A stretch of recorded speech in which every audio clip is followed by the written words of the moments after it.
Ming is a weak and helpless boy who had his home burnt to the ground and his entire family taken from him by the Empire. And several years later, Ming takes over the identity of the son of a prominent family in order to grow stronger and ultimately get his revenge. But before all that, we have to start at the beginning. At this point, Ming has been on the run for 7 years, and he is currently being chased down by several executioners through a forest. As he jumps from tree to get away, one of the executioners is starting to wonder who he really is because an ordinary person wouldn't be able to move so fast. But his boss tells him that even if their target's power is a little above average, he is still only one person. So there's no way he could handle their entire squad in a fight.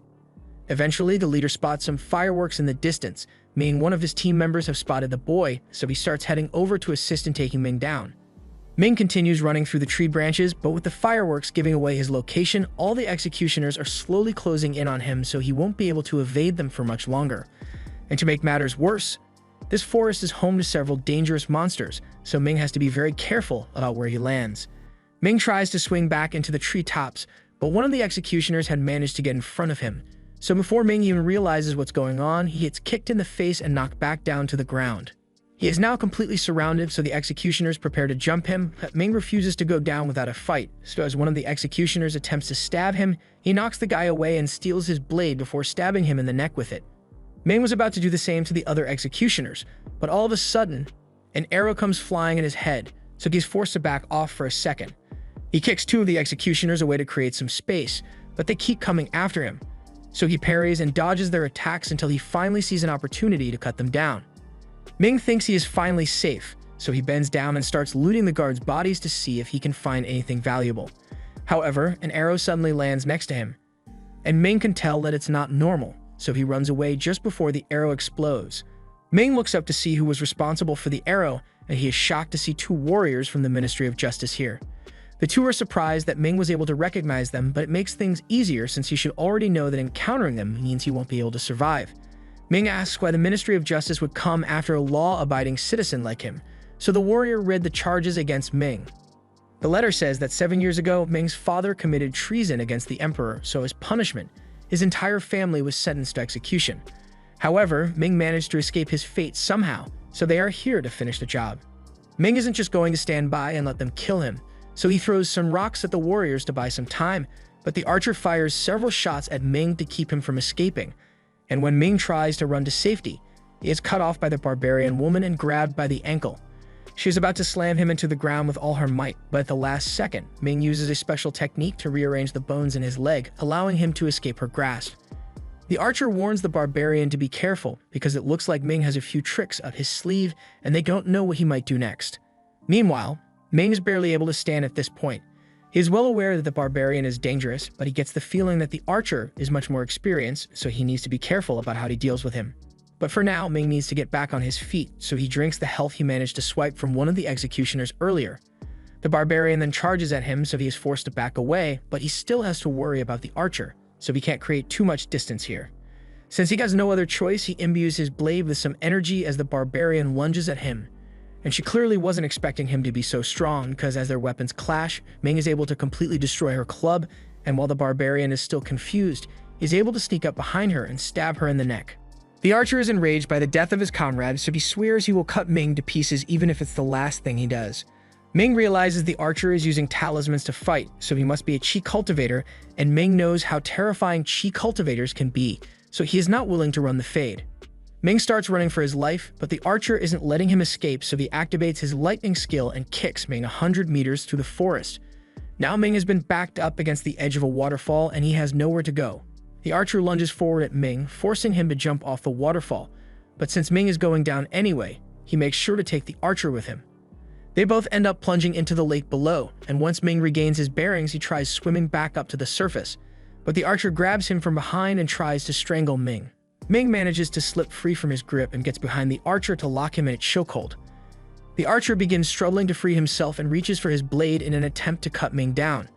But unfortunately for him, his blade was out of reach, so before long, the archer suffocates to death and sinks to the bottom while Ming slowly floats to the top. A little while later, Ming washes up on the shore of the lake, but it looks like he wasn't the only one who washed up here because 2 old men find a badly injured man propped up against a tree.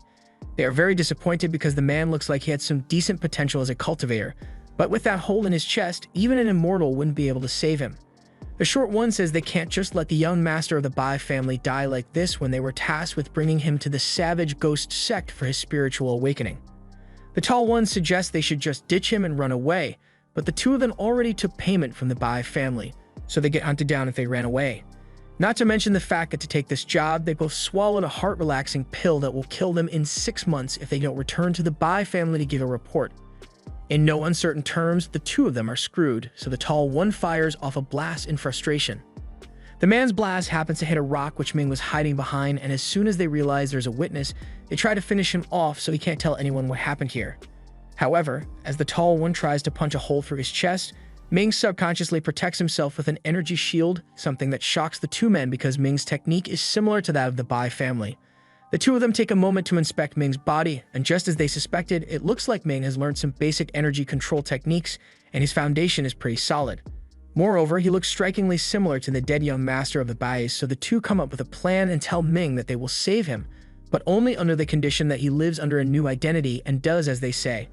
Ming has no other choice. Ming doesn't really have much of a choice, so he agrees to go along with their scheme, and after healing him, the men begin taking Ming to the spirit awakening ceremony. Ming is grateful that the two of them spared his life, but he is worried that if his strength isn't sufficient, then people will find out that he isn't really the young master of the Bai family. The old man assures Ming that he should be alright since the savage ghost sect has no record of his face, and as long as he follows the energy control technique that they showed him, he shouldn't have any problems passing the spiritual awakening exam. Speaking of the exam, Ming still doesn't know what it's about, so the men explain that it's basically a ceremony that allows you to gather large amounts of qi in your body, and when the qi reaches the condensation stage, you can become a spirit disciple, and from there your cultivation can reach even greater heights. The two of them tell Ming that it is a great honor to be allowed to participate in the ceremony, so he should be grateful. But if the spiritual awakening is so amazing, then Ming asks why the two of them haven't awakened their spirits yet. The men look at each other with a bit of sadness in their eyes and tell Ming that you can only awaken your spirit before the age of 20, and it costs an astronomical amount to even register, so old folks like them will never get a chance like that.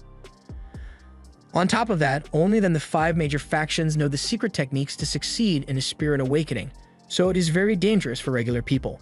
They eventually arrive at the exam site, so the men drop Ming off at the entrance, but before he heads in, they try to convince him to take a heart-relaxing pill, claiming that it will help protect him.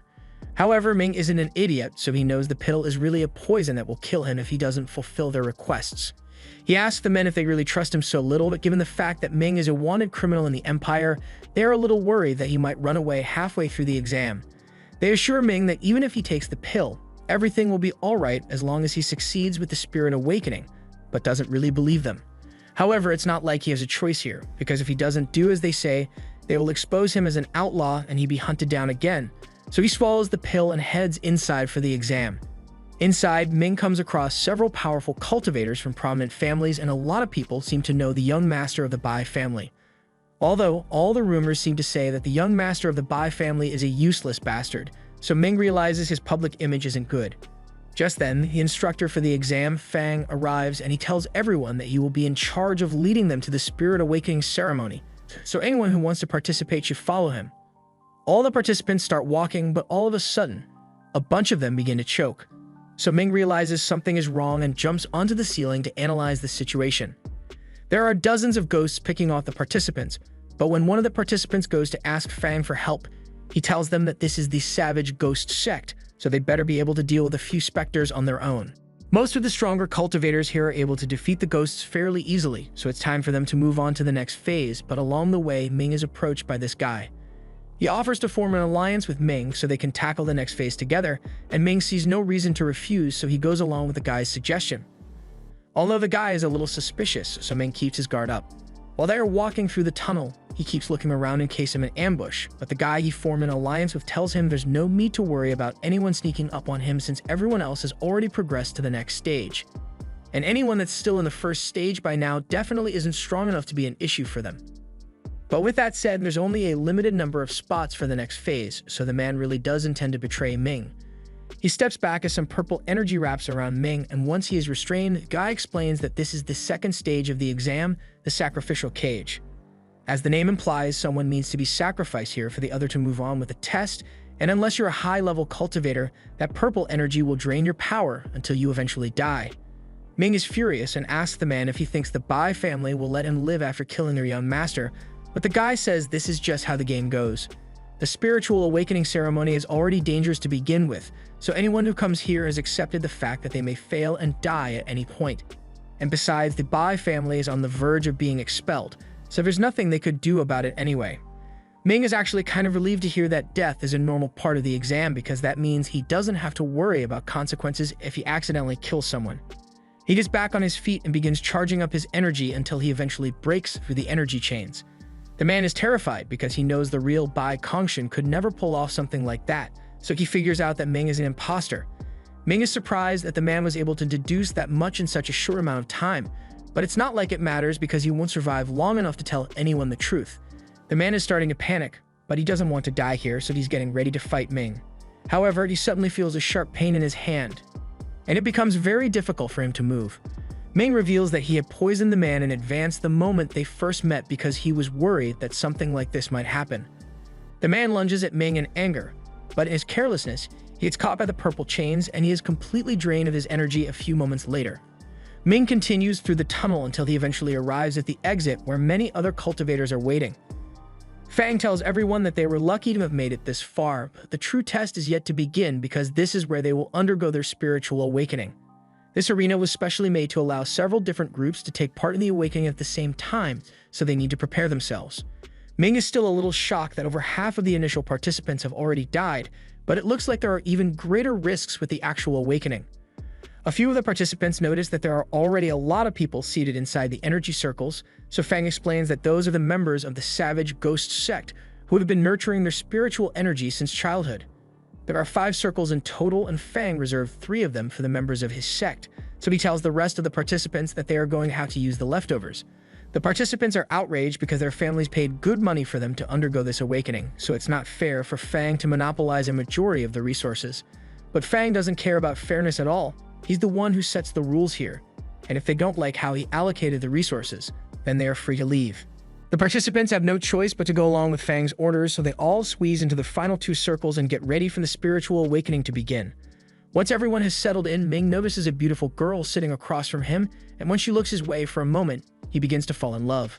But then he remembers that he's a wanted man who was forced into a potentially deadly ceremony, so love isn't a high priority for him.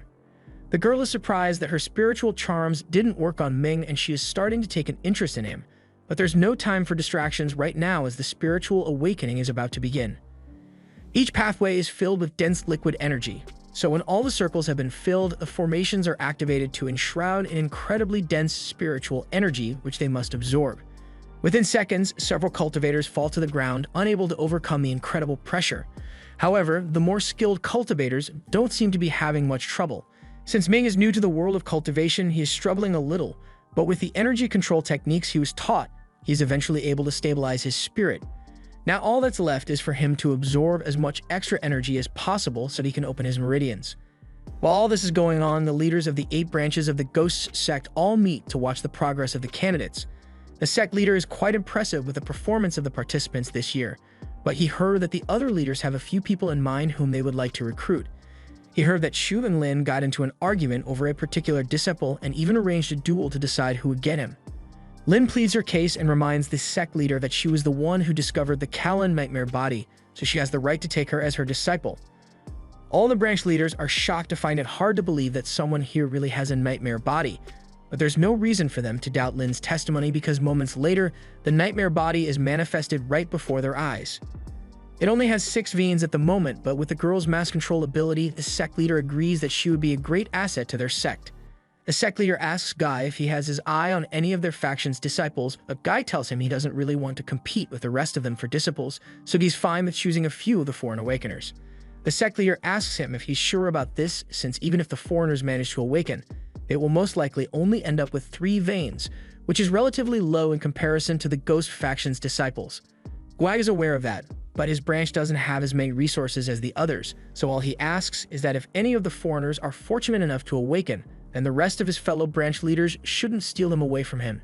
Just then, Lin gets everyone's attention and points to Ming because his cultivation looks like it has the potential to reach the legendary 9 vein. The sect leader takes a look and he is impressed with Ming's energy levels, but unfortunately, That's where his interest ends because he says Ming doesn't know the proper channeling techniques to stabilize his energy absorption, so his body won't be able to handle it. When someone isn't able to handle the energy that they are absorbing, it inevitably leads their entire body to explode, as showcased by the unfortunate people behind Ming. The energy Ming is absorbing is starting to take a toll on his body, so he seals his spirit veins to hold it in, but Guy says a trick like that will only delay the inevitable, so Ming will eventually die. Just then, all of their attention is drawn to another foreign participant, Jai, who has just successfully unlocked the 9-vein spirit, and Guy is rather pleased because he already called dibs on all the foreign candidates, and it worked out well for him.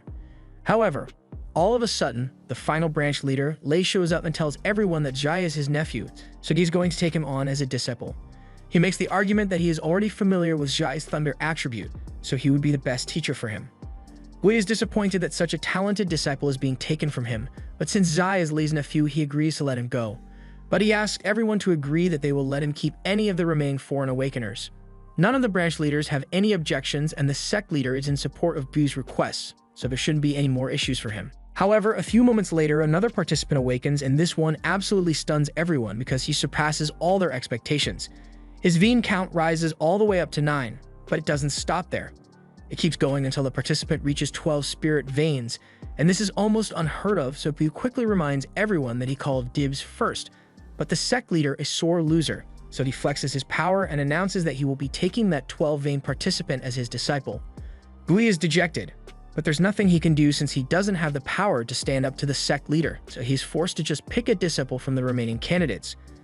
Gui isn't expecting much since after so many promising candidates have already awakened their spirit, it's not likely for another amazing talent to bloom, but he tries to remain optimistic.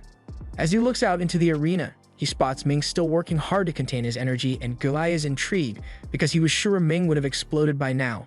The challenge Ming is facing is that he has enough control to manifest 9 spirit veins, but his core isn't developed enough to contain all 9 veins, so he is getting overwhelmed. The usual way to fix this would be to dispel some of the energy to accommodate his core, but Ming doesn't want to give up like that. If his core can't handle all 9 veins, then he decides that he's going to use his spirit power to compress the veins until they fit. No one has ever done something like this before, and honestly, Ming isn't sure whether it will work or not, but he eventually manages to pull it off. The ceremony eventually comes to a close, and the students are told to wait a while so they can be assigned as disciples.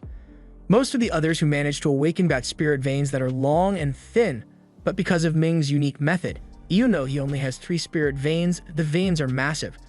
A few minutes later, he comes down to take the foreign awakeners that the others didn't want, and he asks his assistant, Shai, to lead them all to his branch. They eventually arrive at a portal where they will officially begin their training as disciples, but immediately after crossing through to the other side, all the disciples faint, leaving Ming as the last one standing. An old man in a chair suddenly speaks up, and he says he's impressed that Ming didn't faint like the others. Ming thinks this must be some kind of trap, but the old man assures him that he's not in danger. The energy inside the temple is just so dense that most newbies can't handle it and faint instantly. Anyway, if they are here looking for techniques to learn, he suggests that they should take the levitation, basic fire, and basic wind spells. Ming accepts the man's suggestion, but he wonders why he is only allowed to use these scrolls. The man warns him that most of the scrolls here are too advanced for beginners, so he had better not do anything reckless. The only ones who have clearance for the highest level of scrolls are the ones that were personally chosen by the branch leaders, so there's nothing Ming can do about it. The old man tells Ming it's his own fault for being a weak 3 spirit veins loser, but then again, he realizes Ming has a lot of mental power for someone who only has 3 spirit veins, so he decides to give him a test. He pulls out a crystal and asks Ming to channel his energy into it so he can assess his strength. But before he does so, Ming can tell that the old man isn't a good person, so he doesn't want to reveal all of his cards yet. He decides to only use 1/3 of his power, but even this is enough to shock the old man. He has never seen such strong mental power in a newbie, and he can tell that Ming will go far as a cultivator, so he offers him a special cultivation technique. The original version was written in ancient Qiming Chinese, but this bamboo version is one that he personally translated. Ming asks the old man if he can see the original version, but the old man gets offended and says Ming would never be able to understand something he personally had to spend years just to translate. He tells him that technique will get him all the way up to the middle stage of mastery with no bottlenecks, something that even the faction's secret technique can accomplish. But if he doesn't think it's good enough for him, then the old man will gladly take it back. Ming apologizes and says he graciously accepts the old man's gift, but before he leaves, the man warns him not to tell anyone about this, otherwise he will have to face deadly consequences. Meanwhile, in a cave near the sect, two of the spirit awakeners are meeting with one another, and one asks the other how many foreign spirit awakeners managed to survive. Aside from the two of them, the others are Zele and the Bai family's young master. But he thinks there's something suspicious about Bai because he is widely known as the useless son who was sent here because his family didn't want to have to deal with him, and someone like this could never survive the spirit awakening. They decide that they need to test him to see if he is really the same person, but they also need to be cautious so they don't accidentally blow their cover. They are here on a mission from the Ministry of Justice, and their job is to infiltrate the savage ghost faction's inner circle, so they can't afford any mistakes. Meanwhile, Ming has locked himself away in a cabin so he can be in his training. He still doesn't trust Old Man Ryan's cultivation techniques, since he doesn't seem like the kind of person to do something out of the kindness of his heart, but he has no choice but to go along with it if he wants to increase his power quickly. A few months go by, and it's time for the new cultivators to return to the main complex for evaluation. Once Ming and the others arrive, they head over to meet with Shi, and Shi asks them how their cultivation is going. The others admit that they haven't made much progress since no one has been guiding them, so they have to slowly teach themselves to improve. They ask Ming how his cultivation is going, and in all honesty, Ming has been doing way better than all of them, but he doesn't want to draw too much attention to himself, so he just tells them that he is struggling as much as they are. Ming looks around and notices that there aren't a lot of people here, so he asks Shai if this is everyone from the Jurain branch, and sadly, yeah, this is all the branch has to offer.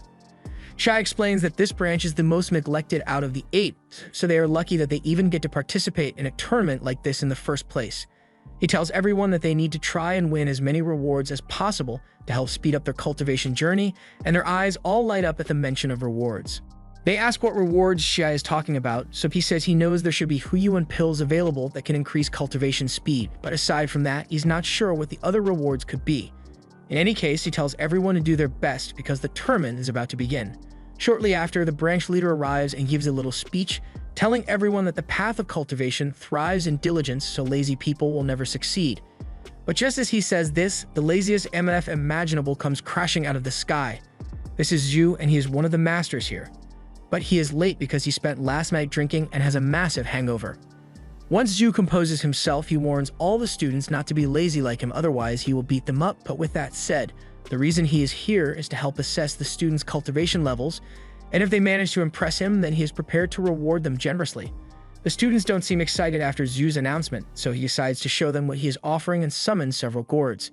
He tells everyone that these are the rewards for performing well in the tournament, and in case they can't already tell, the liquid inside these gourds has the same effect as a Huyuan pill. It increases the speed of one's cultivation and raises their mental power quickly, so everyone is excited for a chance to prove themselves now. The tournament soon begins, and the newbies are set to go up first. Two of the direct disciples under the branch leader, Feng and Cheng, are chosen to fight against the 3 new disciples, but they are reminded that this is just a friendly match between fellow disciples, so they have to stop once they've made their point. Ming is surprised that they are having him compete against direct disciples so soon, and Feng seems to be enjoying this whole situation because it gives him a chance to beat down the pathetic 3 spirit vein losers. His comments get the others angry, so they are ready to fight, and they think they should be able to handle Feng since it's 3-on-1, but once the fighting actually starts, Feng absolutely bodies the chubby one. The girl tries to assist him by attacking Feng with her wind blade, but it does absolutely no damage to him, and now that he has turned his attention towards her, he starts charging forward with harmful intent. Ming knows there's no way the girl will survive getting plowed over with such force, so he uses his levitation technique to lift her out of the way so they can all regroup. The leaders are really impressed with Ming's quick thinking, and Guy thinks it's unfortunate that someone as imaginative as Ming only has 3 spirit veins. Feng is annoyed that Ming interfered with his attack, so he targets Ming next, but even though his cultivation is meant to be several times higher than Ming's, he can't keep up with him at all, so all his attacks end up getting dodged. Ming then uses the wind slash technique, but while this version is definitely stronger than the girl's, it's still no match for Feng's brute force, so he smashes through it and charges at Ming again. The others see that Ming is putting up a good fight, so they decide to join in as well and start hitting Feng with wind slashes to distract him, while Ming sneaks in 1 or 2 good hits. The leaders are once again in awe of Ming's adaptability because he is perfectly executing hit-and-run tactics to compensate for his inferior strength. If he and the others can keep this pace, then sooner or later Yu is going to run out of energy and it will be their victory. A few moments later, Yu ends up falling to his knees, and the chubby one thinks this means he has finally run out of energy, but instead of just using his ranged fireball attack, he decides to run into butt-whooping range. And guess what? He is whooped. With the shabby one down, Yu now targets the girl again and backhands her as if she just served him cold chicken, so Ming is the only one left standing. Yu now charges at Ming, but before he attacks, Ming points out that the technique Yu used to take out the Chabby boy isn't from the ghost sect. This startles Yu because he is worried his cover might have been blown, and Ming takes the opportunity to punch him square in the chest before immediately surrendering because he knows he can't beat Yu in a fair one-on-one. Yu angrily walks up to Ming and accuses him of cheating by distracting him in the middle of the fight. However, Ming points out that Yu did the same thing when he pretended to be hurt to trick the Chabby one into attacking. Yu turns to the leaders and asks them to grant him a rematch with Ming so he can settle the score with him. However, the leaders tell them to shut up and begin scolding Yu for being so careless because if this had been a real fight, Ming's punch could have seriously hurt him. They tell him to just accept the way things turned out and reflect on his actions so he doesn't make the same mistake again. Yu has no choice but to obey the leader's instructions, but he is now certain that Ming isn't the real Bai, so he is determined to find out what he is hiding. Meanwhile, Ming is also suspicious of Yu because he feels like he has seen his martial arts before and he knows it's not one of the Ghost faction's techniques, but he doesn't remember the details. Guai tells the three that they should rest for a moment to regain their strength, because after this, they are going up against Xiao Feng, and he will be just as tough as Yu was. Feng decides to intimidate them a little, so he begins warming up and uses a wind slash that's so powerful that it scares the other two into quitting immediately. Now Ming is the only one who will be facing Feng, but he doesn't plan to back down, so he tells the leaders that he is ready to begin. Feng is really confident in his abilities, so he says he will be able to defeat Ming with nothing but a single finger.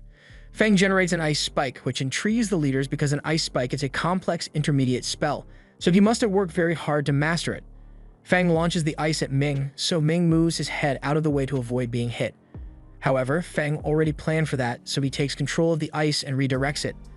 The other leaders are starting to get worried since the ice spike spell is notoriously difficult to control, so Feng might accidentally end up hurting Ming, but Guai says it's fine since this version of the spell can only cause physical pain. Feng realizes the ice spikes won't be enough to break through Ming's defenses, so he decides to conjure a huge ice wall. This forces Ming to go on the offensive, so he pulls out his weapon and begins attacking Feng. The leaders are greatly impressed with Ming's strength, and they had heard that Ming chose to use the ghost cultivation technique for his training. But while the ghost cultivation technique is by no means bad, it limits the growth of an individual later on, so they think he might have been a little too hasty with his decision. However, Ming never actually used the ghost technique. The technique he got from Ruon is called the Netherbone cultivation technique, and it is very similar to the ghost techniques, so it would be a good cover to pretend that he chose the ghost technique instead. And as long as Ming doesn't reveal too much of his power, there's no way any of the leaders will ever realize that he is really using the Netherbone technique. Ming knows he could defeat Feng if he went all out, but that would be too suspicious, so he decides to let himself lose and intentionally gets hit with the ice spikes, while using the bone shrinking technique to avoid any fatal injuries. After that, he surrenders to put an end to the match, but Yu recognized the bone shrinking technique, so he is now even more suspicious of Ming. With the tournament officially over, the masters announce the rankings and Ming is labeled as an upper middle cultivator, while the others are labeled as inferior. One of the leaders has taken a liking to Ming, so she calls him over and offers to heal his wounds for him. Ming is thankful for her help, but that's not all she has for him. She also offers him 3 shield talismans, and while Ming isn't sure how valuable the talismans are, if it's coming from a master, then he's sure it must be good. The final match of the tournament soon begins, and Master Xin is up against a talisman user, and the man launches several fire talismans at him. Each of those talismans is incredibly destructive, but Xin is able to block them all with his diamond shield. He then uses his summoning technique to raise a skeleton from the ground and send it after the man. Ming is shocked because he didn't know that was possible to summon such powerful ghosts. However, Shai clarifies that the summoning technique only allows you to form master-servant contracts with ghosts at random, so the strength of the ghost is entirely based on luck. And it looks like Xin was very lucky today because he got a white bone demon on his first try, so the man's fire talismans are almost useless against it. The talisman user is starting to get fed up with this, so he pulls out some explosive talismans and sticks them onto the skeleton before jumping away. With this, he is able to completely destroy the skeleton's body, but unfortunately, when dealing with the undead, something like this is never enough to finish them off. The skeleton continues walking towards the man and regenerates its body and continues attacking. The others are amazed by how powerful the summoning technique is, but Shai warns them that it can be a double-edged sword at times. The only reason Xin is so strong is because he obsessed over refining his summons, but because of that, he couldn't focus on his cultivation as much. It is pretty clear that the talisman user can't win at this point, so Gu orders Xin to stop the match. With this, the tournament has officially ended, so Mu congratulates everyone on the progress that they've made and sends them on their way. The other newbies say goodbye to Ming, and he is about to return to his cultivation cabin, but before he leaves, he remembers that his cultivation rate will never outpace that of the leader's direct disciples, so he needs to gain some actual combat experience.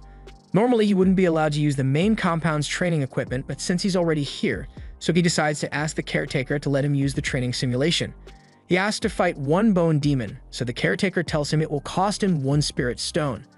Ming has no choice but to pay for it, but it really hurts his wallet, especially since he only earns 5 spirit stones a month as a disciple. He's going to need to find a way to earn more stones later, but for now it's time for him to train. The bone demon is summoned and immediately strikes. Ming quickly activates his shield talismans to block the attack. He then retaliates with Fireball, but that wasn't enough to defeat the skeleton. The skeleton lunges out of the smoke and tries to stab him, so Ming quickly blocks again.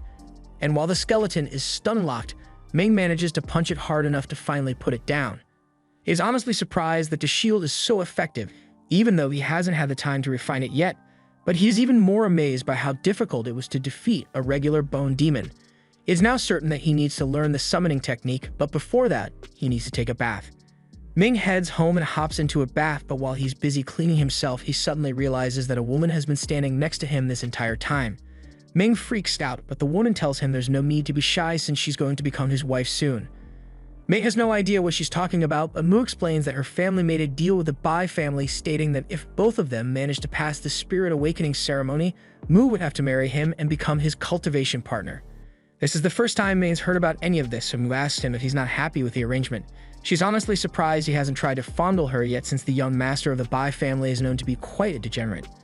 Ming makes up an excuse and says he is just trying to focus on his cultivation, so he doesn't have time for romance, and Mu respects that, so she asks him what cultivation he is currently aiming for. Ming tells her he is going to learn the spirit summoning technique, but from what Mu knows, to cultivate that technique, you first need to condense yin souls to form a refining cord. She asks him if he knows where to buy yin souls, but Ming has no idea, so she takes his arm and invites him to go shopping with her so the two of them can get to know each other better. She takes Ming to the largest cultivation market in their sect, the Gray Market, and Ming is amazed because he has never seen anything like it before. But because Ming is so new to this, he almost immediately gets targeted by a con artist trying to sell him phony talismans. Luckily, Mu saves him before he gets roped into the scheme, but Ming is still completely clueless about how to navigate this market. He accidentally bumps into a giant boar head hanging from a meat shop, and the store owner yells at him for nearly ruining it. Mu asks Ming if he's interested in the meat, but he's more so curious because he didn't know people ate magical beasts. The shop owner explains that eating a magical beast's meat can help you increase your cultivation, but you need to eat close to 50 times the normal amount for there to be any noticeable difference, so Mu tells Ming he doesn't need to buy it. She drags Ming away, but the scams don't end there because Ming soon gets approached by a sleazy con man who tries to trick him into buying a useless rock. This is the final straw for Mu, so she threatens to report the con man to the sect leader and get him kicked out if he doesn't leave immediately. Once the con man is gone, Mu warns Ming to be careful because there are tons of scammers in this market. But there are also a few genuine shops, so she brings Ming to the Wanbao store. The items here can be quite expensive, but the quality is guaranteed, so Ming doesn't have to worry about getting scammed. Ming walks over to the store owner to ask for some yin souls. The shop owner asks if he wants high, medium, or low-grade ones, so Ming asks how much the low grades cost. He is told that the low-grade souls cost 3 spirit stones, and that's way too much money for Ming to spend. He only has 4 stones left for the rest of the month, so he asks the owner if he can get a discount, but discounts aren't allowed here. Mu asks Ming if he doesn't have enough stones to buy the yin soul because she'd gladly lend him the money, but Ming tells her there's no need. He pays for the yin soul and thanks Mu for being his guide, but before he leaves, she has a little advice for him. She tells Ming that if he wants to make a high-quality soul refining cord, then he should head over to the sect soul pond and catch a high-grade yin soul for himself. Ming already thought of that, but entering the soul pond requires sect contribution points, and Ming has almost spent all his money already. In that case, Mu tells him that there's a sect mission coming up, and if Ming joins her team and does well, he can earn a lot of contribution points for himself. Ming thanks her for her kindness, and the two agree to meet up tomorrow morning to prepare for the mission together. Ming then takes his leave, and once he is gone, Yu shows up from around the corner and asks Mu for a status update. Mu tells him she didn't find anything new. Yu reminds her that he made an agreement with the Mu family, so she needs to cooperate with his investigation. But she genuinely can't tell if there's anything suspicious about Ba Kongshan. She was betrothed to him, but she had never actually seen or spoken to him before, so this was the first time they'd actually met.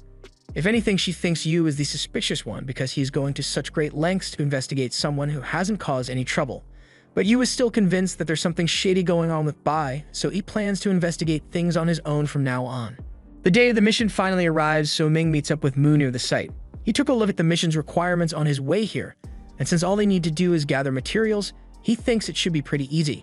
However, Mu tells him missions like this are never as simple as they seem, which is why she brought a little extra help, including Yu, although bringing him wasn't her idea. She introduces Ming to the others, Du, Wu, and Mei, but Ming still wants to know why Yu is here, so Mu explains that he said he wanted to help.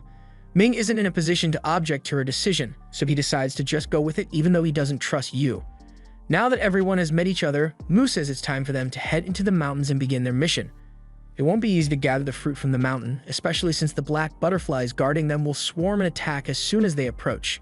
Luckily, Mu already planned for this, so she pulls out the spirit-attracting powder she brought and asks Wu and Mei to use it to lead the butterflies away. It's a dangerous job, but both of them have speed talismans, so outrunning the butterflies for a while shouldn't be a problem for them. While those two are leading the butterflies away, the rest of them will head up the mountain to collect the blood fruit, and once they are done, they'll meet back here before heading home. Each person will need to gather at least 25 fruit for the team, but any extra fruit can be sold for spirit stones, so it's best to get as much as possible. Ming asks what he should do if he encounters some of those black butterflies, so Yu tells him he can just kill them because the butterflies aren't that strong. They drain small amounts of energy from their surroundings, so they shouldn't be a threat unless he runs into a swarm of them. But with Wu and Mei acting as decoys, that won't happen. Now that everyone is clear on the plan, Wu and Mei fly up to the mountain and begin circling it to draw the attention of the butterflies. And once the butterflies start coming after them, the two fly away as fast as possible. Most of the butterflies are now gone, so everyone else gets moving to gather their fruit and complete the mission. Meanwhile, elsewhere in the mountains, a high-level cultivator named Yi is flying through the mountains on her sword looking for something. A little while later, Ming had managed to pick quite a few blood fruit thanks to the soul-refining rope he made.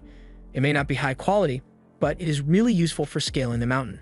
Ming continues gathering all the fruit he comes across, but when he tries moving a boulder, he ends up inadvertently releasing a group of black butterflies, so he now has to fight them off. Luckily, there aren't that many here, so he uses his chain to slash at them and then finishes them off with a fireball.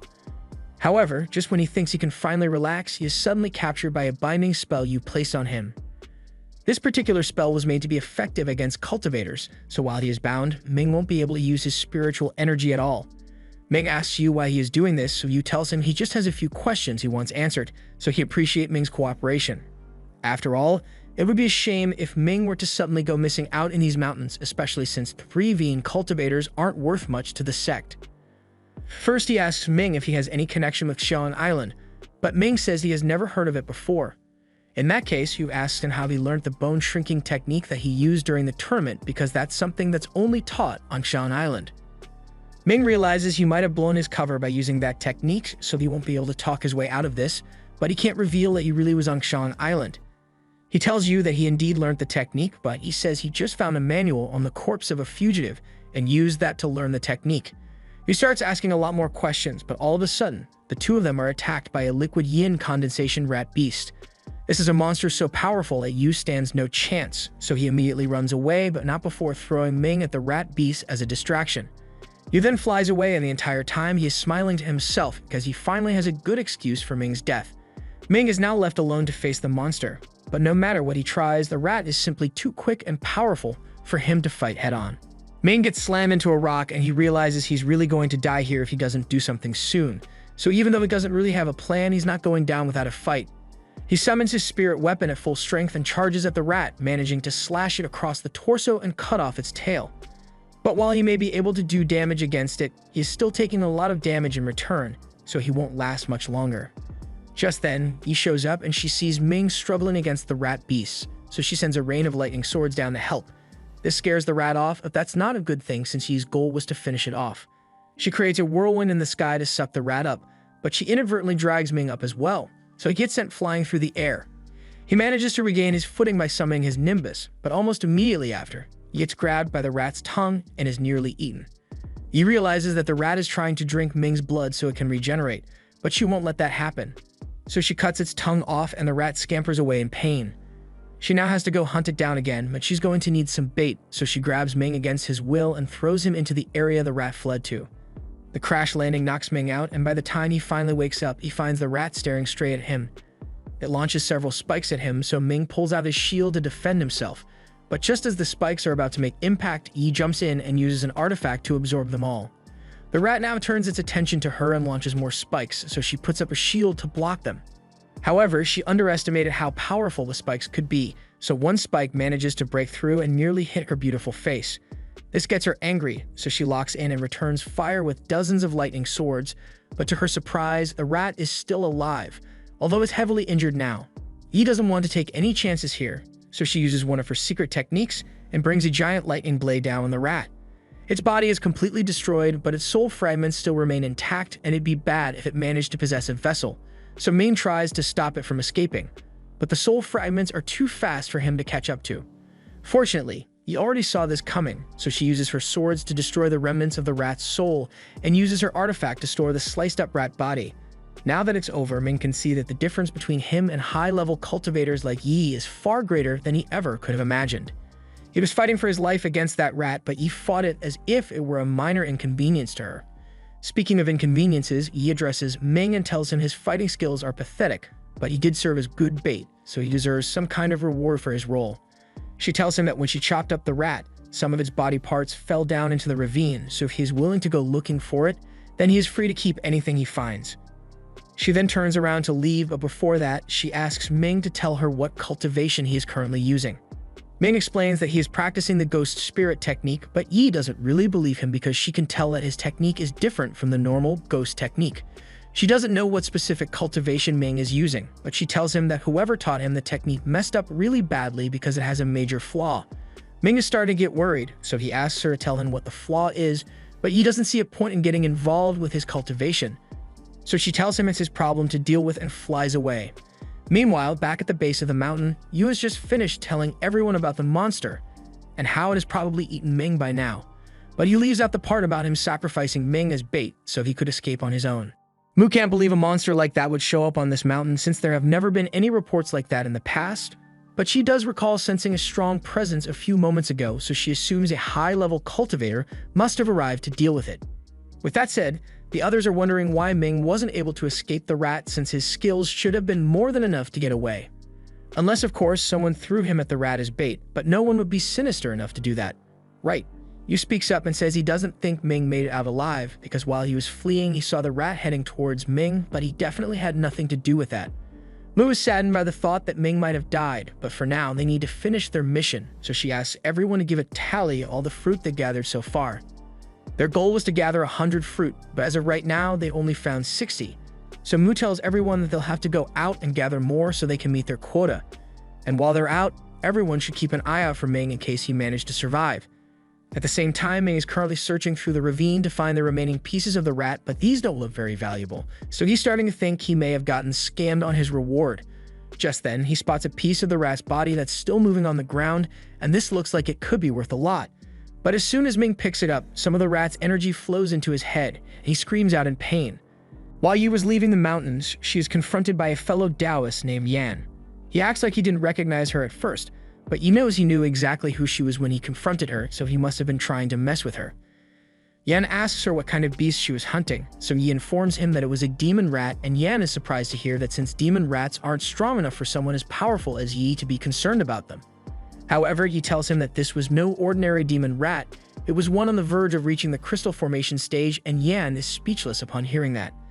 If the rat had succeeded in breaking through, countless lives definitely would have been lost, yet Yan still finds it hard to believe that a mere rat would be able to reach such a level. To prove it, Yi shows Yan a piece of the rat's gem, and upon inspecting it, he confirms that it indeed belongs to a near crystal stage rat, but that doesn't explain how the rat managed to get so strong in the first place. Since Yi has explained everything she knows so far, she turns to leave, but before she could fly away, Yan asks her if she would be willing to leave the rat's body parts behind since he'd like to run some tests on it to figure out the secrets of its cultivation. However, Yi says she already intended to give the rat's body to Senior Cold Moon, and Cold Moon is well renowned for her research ability which outclasses Yan's, so we can't argue with her decision. While all that was happening in the sky, Ming has been freaking out for the past couple of hours because he clearly remembers a dark energy entering his body, but he has scanned himself head to toe 5 times already, and he couldn't find any traces of it. He knows unknown dark energy is never a good sign, but there's also a chance that he was just imagining things, so he starts wondering if he should go back to the sect to get a checkup. However, if he returns to the sect, then you will know that he's alive, and there's no way he'd leave Ming alone after what he pulled earlier today. Ming briefly considers faking his death to avoid being investigated anymore, but if he were to do that, then he would lose the faction's support, and without that support, you won't be able to cultivate as effectively. Additionally, he mentioned something about his cultivation technique having a major flaw, and if anyone knows what the flaw is, it would have to be Ruin. So Ming has no choice but to return to the sect so he can continue his training. He flies off on his Nimbus to go reunite with the members of his team, and at the same time, the team is starting to get worried because they spent all evening looking for more blood fruit, but they are still short by 19 fruit. The mountain's terrain was drastically altered by all the high-level techniques Yi used to defeat the rat, so most of the blood fruit got buried under the rubble. And with Ming still missing, there's no way they'll be able to meet the quota before the deadline. Just then, they notice someone approaching, and to everyone's surprise, especially Yu, they see Bai flying in. The group members ask Ming what happened, so he tells them that he got cornered by a powerful beast, and it nearly killed him, but luckily, he was saved by a high-ranking cultivator just in time. Mu asks why he has been gone for so long if he was saved from the rat, so Ming makes up an excuse and tells her he got caught up in Senior Yi's attack, so he was knocked out for a while. But on the bright side, he still has all the blood fruit he collected earlier, and with Ming's 24, they now have enough for the quota, so everyone is relieved that today's mission was a success. There's no time to waste, so the others prepare to head back to the sect, and Du offers to give Ming a ride since he still needs to recover. Yu is about to leave as well, but before he goes, Mu reminds him that her family only agrees to monitor the savage ghost sect, not assassinate people. She knows Yu probably tried to kill Ming up in the mountains, but he tries to defend himself by saying Ming is a threat to the Imperial Court's mission. Mu tells him there's no way Ming would have returned if he was really plotting against the Imperial Court, because it would have been better for him to let Yu think he was dead. But speaking of death, she warns Yu that if he ever tries attacking Ming again for his stupid reasons, then he's going to have to deal with her. Later that day, Ming receives his share of the reward for the mission from Du, but just as Du is about to leave, he says something to Ming about strength being the most important thing in the world of cultivation. And the same goes for cultivation partners, so he thinks Ming might want to reevaluate his betrothal to Mu. A moment later, Mu happens to show up, and Ming asks if her betrothal to him is a farce, but she'd rather not talk about it here. So she asks him to follow her over to a nearby mountain. Once they are alone, Mu tells Ming that she knows he isn't really Bai Kongshan, and she has known ever since the first day she met him here. Frankly, she's surprised that Ming thought she wouldn't know what the person she's betrothed to is like, but Ming is a lot more mature than the spoiled Bai Kongshan ever was, so she honestly doesn't mind the switch. Ming asks her why she didn't tell Yu as she knew he was an imposter, but she has no reason to rat Ming out. Her engagement was originally arranged with the promise of providing her with a secret cultivation technique so she could advance to Spirit Master once she got married to Bai, but with the real Bai gone, she can no longer obtain that technique from the deal. Unless, of course, Ming were to help her out. Ming tells her he doesn't know any of the Bai family's secrets, but be that as it may, with everyone convinced that he is the son of the Bai family, he is bound to have access to information that will be useful to her. So as long as he helps her, she promises she won't reveal his secret. Over the next few days, Ming continues working on his cultivation, and those recovering pills he got from the minor competition are really coming in handy, but he's almost out, so he decides to try practicing something else. He takes a look around his room and realizes he still has those bone fragments he got from the rat demon, and the rat was able to break through one of Yi's shields, so its body parts should make good weapons. There's also some rat meat here, and Ming remembers hearing that monster meat can help with cultivation, so he decides to try some. He creates a fire in his hand and roasts the meat until it no longer smells disgusting, and when he takes a bite, he feels a lot of spiritual energy welling up inside him, so he immediately gets back to cultivating. The meat's power is really effective, so Ming was able to cultivate halfway through the second stage of the dark bone technique in only a day. If he finishes the rest of the meat, he should be able to break through to the third stage, but he doesn't want to rush things because he remembers Yi telling him that the dark bone technique is flawed, so he needs to figure out what the flaw is before he goes any further. He already knows Ruin will tell him the truth if he asks directly, so he needs to come up with a backup plan. And that backup plan is breaking and entering. Ruin is currently in the library, meeting with the sect master who wants to see if he has progressed in his cultivation yet, and since he is so preoccupied, he hardly notices as Ming punches a hole through one of the outer walls to get into the library's hidden room. The master tells Ruin that if he doesn't advance to the next stage soon, then he is going to die in 10 years, and Ruin is aware of his potential fate, but he hasn't conducted enough tests to figure out the proper dark bone cultivation yet. Meanwhile, Ming encounters some skeleton soldiers down in this secret passage, but the skeletons are blind, so as long as he stays quiet, they won't be able to detect him at all. He makes his way into the secret room, and in there he finds the book with Ruin's notes about the dark bone technique. Ming discovers that while the first 3 stages of the technique are safe, Ruin has no idea what the 4th stage is supposed to be, so he has been encouraging unsuspecting students to use the dark bone technique in hopes of figuring it out so he can use the technique personally.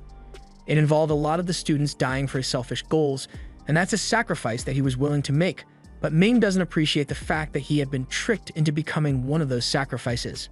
The shocking discovery causes Ming's heart rate to rise, which alerts the skeletons to his presence, so they attack him and Ming does his best to fight them off. However, those skeletons are not ordinary henchmen. They've got hands, and Ming was not ready for that, so he nearly gets knocked out. On the bright side, the skeletons aren't very intelligent, so he should be able to escape them if he can make it into the tunnel. But to do that, he's going to need a distraction, so he uses his soul rogue to take control of one of the skeletons and makes it attack the other. This buys Ming enough time to sneak out of the room, but on his way out, he alerts 2 more skeleton guards, so he's still being chased. As he is running away, that dark energy from earlier begins acting up, and it's making it really difficult for Ming to move, so he tries sealing it away for now, but that doesn't work out for him. One of the skeletons finally catches up to Ming, and it is about to punch a hole through him. But just then, Ming's energy begins reacting, and in the next moment, he finds himself in an empty black fog. He is baffled since he could have sworn he was just in the library's secret room, but for now, he plans to get out of here. He tries walking, but he gets blocked by some sort of invisible barrier, so instead he tries flying up to the sky to escape. But the barrier reaches all the way up there as well, and no matter how much Ming tries, he can't break through it. Since he's obviously going to be stuck here for a while, he decides to at least use the time to practice his spells, so he pulls out an hourglass and starts training. The efficiency of one's spell casting has nothing to do with spiritual power. Rather, it depends on how much time is spent refining your technique, and in this space, Ming never gets tired or hungry for some reason, so he's able to practice non-stop for 60 days straight.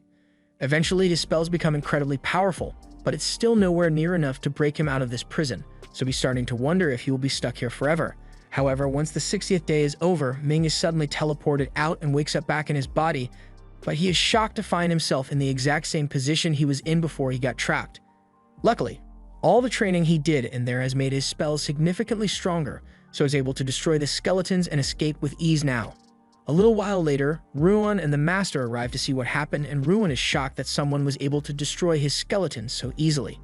He believes it must have been one of the Spirit Masters since his Spirit Disciple wouldn't be strong enough to do this. The Master tells Ruin that his research must have attracted some unwanted attention, so from now on he is forbidding him from teaching the Dark Bone technique to anyone else. As for the people Ruin already tricked into training with the technique, too bad, because it's not his problem anymore. Later that day, Ming goes to visit Master Bing to see if he can remove the dark energy that went into his body, but Bing throws him out because he thinks Ming is messing with him. After hitting the ground, Ming bumps into Jilin, and he is nearly hypnotized by her seductive eyes, but he remembers we must stay focused, brothers, so he looks away. Jilin didn't mean to use her ability on Ming, but she is impressed that he could withstand it. Ming introduces himself and explains that he was here to ask Master Bing to dispel the evil within him, but when Bing checked him, he couldn't find an ounce of evil in Ming's body. In fact, Ming's spiritual energy is a lot denser than the average person, so Bing assumed Ming must have been lying because he wanted to meet Jilin or something. Ming says that wasn't why he came here, but Bing just tells him to pay his consultation fee and leave already. After that, Ming returns home, but he still has a lot of his questions on his mind. But even Master Bing couldn't locate the energy, and he's better off not worrying about it for now.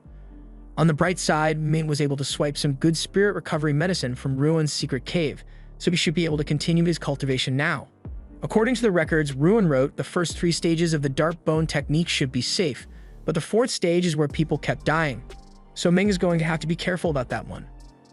First, he begins meditating with the medicine he got to restore his spirit energy, and after 2 months, he is thrilled by how effective those pills were because his energy is higher than ever before now. He heads out so he can do a little training, but along the way, he encounters a group of men on the road. He can already feel the bad vibes from here, but he'd rather avoid causing a scene, so he tries to walk past them without incident. However, those 3 clocked him an easy target, so as soon as they are behind Ming, they try to jump his ass, and Brother Big Mac launches a blast at him. Ming dodges and asks them what they think they are doing, so the three tell him to leave all his valuable items here if he doesn't want to get hurt. Ming takes a moment to analyze the severity of this situation, but then he realizes, hey, these guys are weak, so he proceeds to gut punch one so hard that he will be spitting up blood for days, and when Big Mac tries to attack him, he just knocks him out. The last guy tries using an ice spell to freeze Ming in place, but while Ming's feet may be stuck, he can still move his arms, so he launches several fireballs at the guy, and when he tries to run away, he pulls him back with his soul chain before knocking him out as well. Ming then frees himself, and while he normally doesn't enjoy doing this, they did start it first, so he's gonna run through their pockets and teabag him while they are unconscious. Once Ming is done, he's about to carry on with his business, but then he notices Mu flying towards him, and he wonders why she wanted to see him. This was the end of episode 7. Subscribe to not miss the next part.